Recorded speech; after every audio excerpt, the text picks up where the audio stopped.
One of the things that's really neat about the way that we do cataract surgery here at the Cleveland Eye Clinic is we typically don't start an IV and give you general anesthesia or really any kind of IV medication at all, but we'll give you almost like a candy or like a small lozenge that you put under your tongue, and it dissolves and kind of helps you get relaxed. And we've had a lot of great success with it during cataract surgery. I understand that, Dr. Wiley, you had something to do with the origin of that. Do you mind sharing? Sure.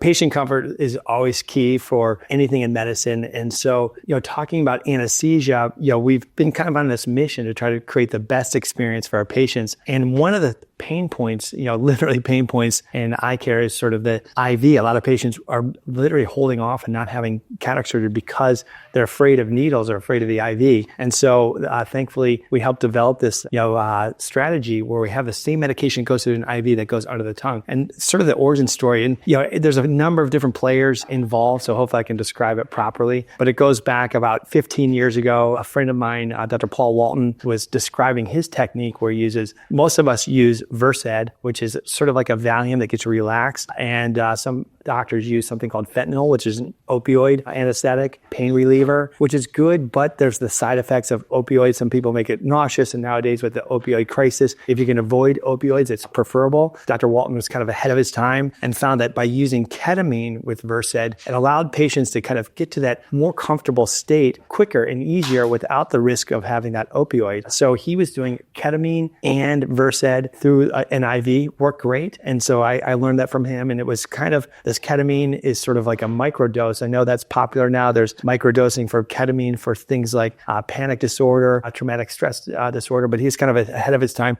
Just a small amount of ketamine with Versed allows for a great synergy. It's like 1 + 1 = 3 to get to that proper sedation. And then around those same times, a friend of mine, Dr. John Berdahl, was experimenting with sublingual Versed. One of his CRNAs, Chris Bender, who helped pioneer that technique with him, was doing sublingual Versed and avoiding IVs. And he said it was great, but some patients still had a little bit of discomfort. It was good, but not quite perfect. And I kind of came to John and said, hey, John, maybe if you can add sublingual ketamine. I've had a great experience of having ketamine and Versed. If we add the ketamine sublingual to his sublingual Versed, maybe that will have that same 1 + 1 = 3 and avoid the IV and give an overall better outcome. So with that, we went to a company that helped develop a product for me. There's a company called Imprimis that helped develop eye drops, this compounded eye drop that we use that simplified our eye drop measure, helped launch that. I said, John, you should present this technique to Imprimis and let's compound this medication. And ultimately, Imprimis really liked it. Ultimately, ended up